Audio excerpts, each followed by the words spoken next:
তুমি আমার থেকে মুখ ফিরিয়ে নিচ্ছ কেন? দয়া করে আমার থেকে মুখ ফিরিয়ে নেবে না। তিনি তাদের থেকে মুখ ফিরিয়ে নিয়েছিলেন।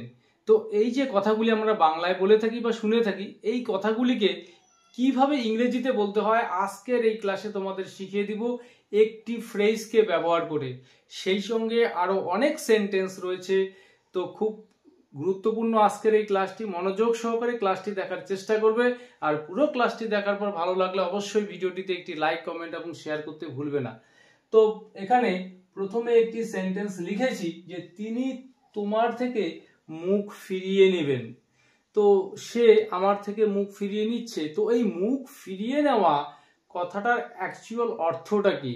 অর্থাৎ কাউকে ইগনোর করা, তাকে কোনো প্রকার সাহায্য না করা, তার পাশে না থাকা, এই রকম অর্থে আমরা এই মুখ ফিরিয়ে নেওয়া কথাটা ব্যবহার করে থাকি। তো তিনি তোমার থেকে মুখ ফিরিয়ে নেবেন।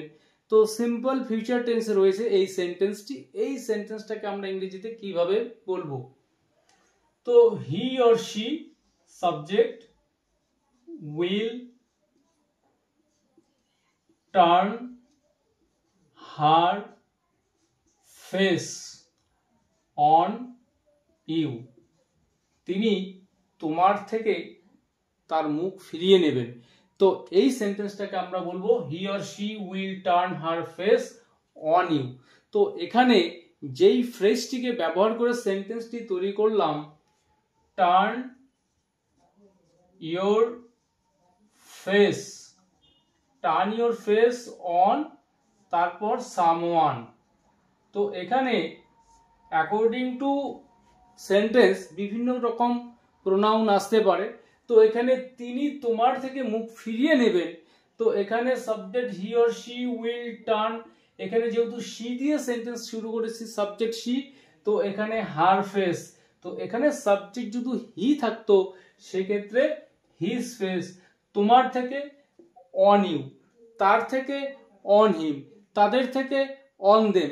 এভাবে অ্যাকর্ডিং টু সেন্টেন্স আমাদের প্রোনাউনগুলোকে সঠিকভাবে ব্যবহার করতে হবে। তো পরের সেন্টেন্সগুলি দেখলে পরে তোমাদের বিষয়টা ক্লিয়ার হয়ে যাবে যে দয়া করে আমার থেকে মুখ ফিরিয়ে নিও না। তো ইম্পারেটিভ সেন্টেন্স, এই সেন্টেন্সটাকে আমরা কিভাবে বলবো এই ফ্রেজটিকে ব্যবহার করে? তো ডোন্ট টার্ন ইয়োর ফেস, অর্থাৎ তোমার মুখ ফিরিয়ে নিও না। Don't turn your face on me. তো এখানে দয়া করে কথাটি ছিল, তো এখানে শুরুতে প্লিজ শব্দটা যোগ করে নিতে হবে। Please don't turn your face on me, দয়া করে আমার থেকে তোমার মুখ ফিরিয়ে নিও না। পরের সেন্টেন্স, তুমি তার থেকে মুখ ফিরিয়ে নিচ্ছ কেন? তো ইন্টারোগেটিভ সেন্টেন্স এখানে। তো এই সেন্টেন্সটাকে আমরা কিভাবে বলবো? প্রেজেন্ট কন্টিনিউয়াস টেন্সে রয়েছে সেন্টেন্সটি। কেন ফিরিয়ে নিচ্ছ? Why are you. এখানে টার্নের জায়গায় আমরা বলবো টার্নিং, কারণ এই সেন্টেন্সটি প্রেজেন্ট কন্টিনিউয়াস টেন্সে রয়েছে। তো why are you turning your face, your face কার থেকে? তার থেকে। তো অন হিম বা on her. Why are you turning your face on him, তুমি কেন তার থেকে তোমার মুখ ফিরিয়ে নিচ্ছ? পরের সেন্টেন্স, তিনি আমাদের থেকে মুখ ফিরিয়ে নিয়েছিলেন। তো এই যে সেন্টেন্সটি সিম্পল পাস্ট টেন্সে রয়েছে, এই সেন্টেন্সটাকে আমরা কিভাবে বলবো? এখানে সাবজেক্ট হি অর শি, এখানে টার্নের জায়গায় আমরা নিয়ে আসবো ভার্বের সেকেন্ড ফর্ম, কারণ মুখ ফিরিয়ে নিয়েছিলেন অতীতে কোনো একটা সময়। হি টার্ন হিজ ফেস, এখানে সাবজেক্ট হি, তো এখানে চলে আসবে his face. He turned his face on, কাদের থেকে মুখ ফিরিয়ে নিয়েছিলেন তিনি? তিনি আমাদের থেকে। He turned his face on us. তাহলে যখন আমরা কোনো ফ্রেজকে সেন্টেন্সের মধ্যে ব্যবহার করব, সেই ফ্রেজের যে ভার্ব অংশটি যেটা সেন্টেন্সের ফ্রেজের শুরুতে থাকে, সেই ভার্ব অংশটি অ্যাকর্ডিং টু টেন্স পরিবর্তন হয়ে যায়, তো বাকি যে শব্দগুলো থাকে সেই শব্দগুলো অপরিবর্তিতই থাকে। তো এখানে এই turn your face on someone, এই যে ফ্রেজটিকে আলাদা আলাদা টেন্সে আমি ব্যবহার করে দেখালাম। তো এই জাতীয় সেন্টেন্স তোমরা নিজেরা তৈরি করার চেষ্টা করবে বিভিন্ন টেন্সে। আর কোনো প্রকার সমস্যা হলে অবশ্যই কমেন্ট করে জানাবে। তো এরপর আরেকটি সেন্টেন্স স্ট্রাকচার রয়েছে যে এইভাবে ক্ষেপে উঠবে না বা চটে যাবে না। সে সবার সামনে চটে গিয়েছিল বা ক্ষেপে গিয়েছিল।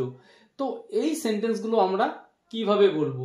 তো এইভাবে ক্ষেপে উঠবে না, don't, imperative sentence, negative sentence, don't flair up like this, don't flair up like this, এইভাবে ক্ষেপে উঠবে না বা চটে যাবে না।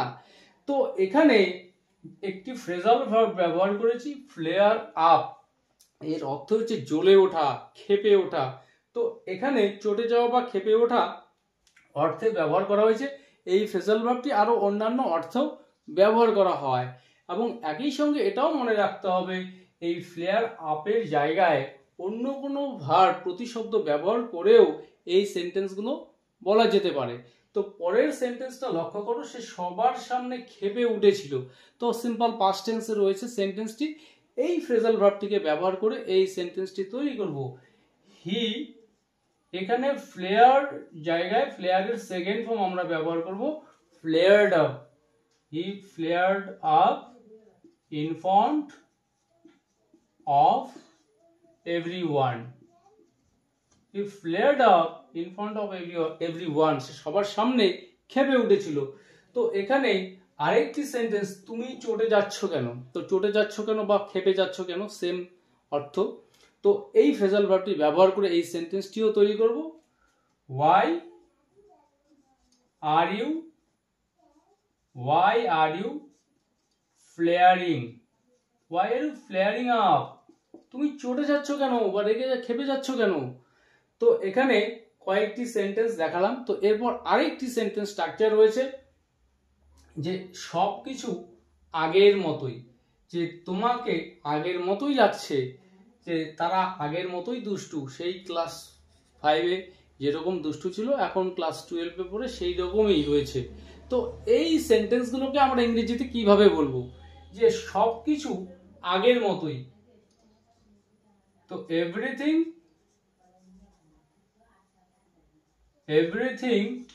Is as before. Everything is as before, অর্থাৎ সবকিছু আগের মতোই, তোমাকে আগের মতোই লাগছে। তো ইউ লুক অ্যাজ বিফোর।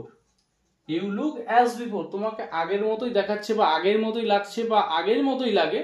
তো সব ক্ষেত্রেই আমরা এইভাবে কথাটা বলতে পারবো, ইউ লুক অ্যাজ বিফোর। পরের সেন্টেন্স, তারা আগের মতোই দুষ্টু। তো দে আর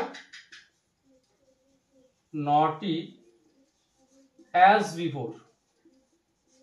দে আর নটি অ্যাজ বিফোর, তারা আগের মতোই দুষ্টু।